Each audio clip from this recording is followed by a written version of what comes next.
Exodus chapter 17 verse 1 to 16. Verse 1. The whole Israelite community set out from the desert of Sin, traveling from place to place as the Lord commanded. They camped at Rephidim, but there was no water for the people to drink. Verse 2. So they quarreled with Moses and said, "Give us water to drink." Moses replied, "Why do you quarrel with me? Why do you put the Lord to the test?" Verse 3. But the people were thirsty for water there, and they grumbled against Moses. They said, "Why did you bring us up out of Egypt to make us and our children and livestock die of thirst?" Verse 4. Then Moses cried out to the Lord, "What am I to do with these people? They are almost ready to stone me."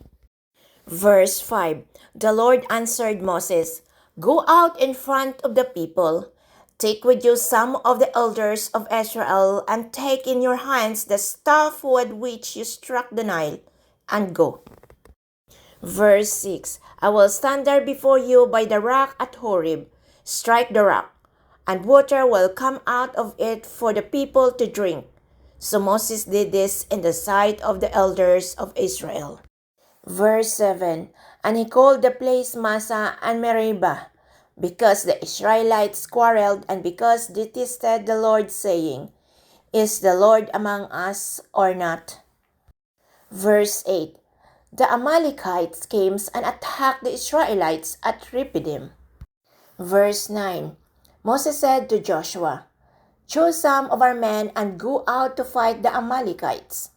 Tomorrow I will stand on top of the hill with the staff of God in my hands." Verse 10. So Joshua fought the Amalekites as Moses had ordered. And Moses, Aaron, and Hur went to the top of the hill. Verse 11. As long as Moses held up his hands, the Israelites were winning.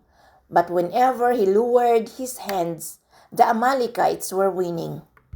Verse 12. When Moses' hands grew tired, they took a stone and put it under him, and he sat on it. Aaron and Hur held his hands up, one on one side, one on the other, so that his hands remained steady till sunset. Verse 13. So Joshua overcame the Amalekites' army with a sword. Verse 14. Then the Lord said to Moses, "Write this on a scroll as something to be remembered, and make sure that Joshua hears it, because I will completely blot out the name of Amalek from under heaven." Verse 15. Moses built an altar and called it, "The Lord is my banner." Verse 16. He said, "Because hands were lifted up against the thrones of the Lord will be at war against the Amalekites from generation to generation." Exodus chapter 18 verse 1 to 27.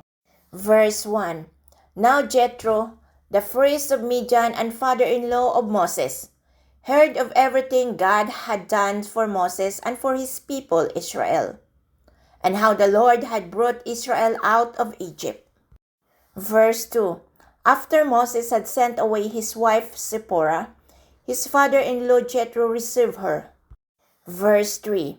And her two sons, one son was named Gershom, for Moses said, "I have become a foreigner in a foreign land."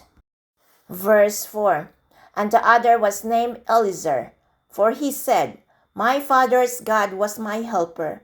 He saved me from the sword of Pharaoh." Verse 5.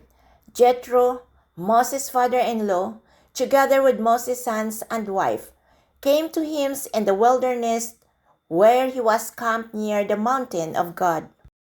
Verse 6. Jethro had sent word to him, "I, your father-in-law Jethro, am coming to you with your wife and her two sons." Verse 7. So Moses went out to meet his father-in-law and bowed down and kissed him. They greeted each other and then went into the tent. Verse 8. Moses told his father-in-law about everything the Lord had done to Pharaoh and the Egyptians for Israel's sake, and about all the hardships they had met along the way and how the Lord had saved them. Verse 10. He said, "Praise be to the Lord, who rescued you from the hands of the Egyptians and of Pharaoh, and who rescued the people from the hands of the Egyptians. Verse 11. Now I know that the Lord is greater than all other gods, for he did this to those who had treated Israel arrogantly. Verse 12. Then Jethro, Moses' father-in-law, brought a burnt offerings and other sacrifices to God. And Aaron came with all the elders of Israel to eat a meal with Moses' father-in-law in the presence of God. Verse 13. The next day Moses took his seat to serve as judge for the people, and they stood around him from morning till evening. Verse 14. When his father-in-law saw all that Moses was doing for the people, he said, What is this you are doing for the people?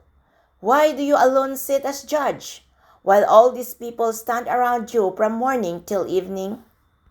Verse 15. Moses answered him, Because the people come to me to seek God's will. Verse 16. Whenever they have a dispute, it is brought to me, and I decide between the parties and inform them of God's decrees and instructions. Verse 17. Moses' father-in-law replied, What you are doing is not good. Verse 18. You and these people who come to you will only wear yourself out. The work is too heavy for you. You cannot handle it alone. Verse 19. Listen now to me, and I will give you some advice, and may God be with you. You must be the people's representative before God and bring their dispute to him. Verse 20.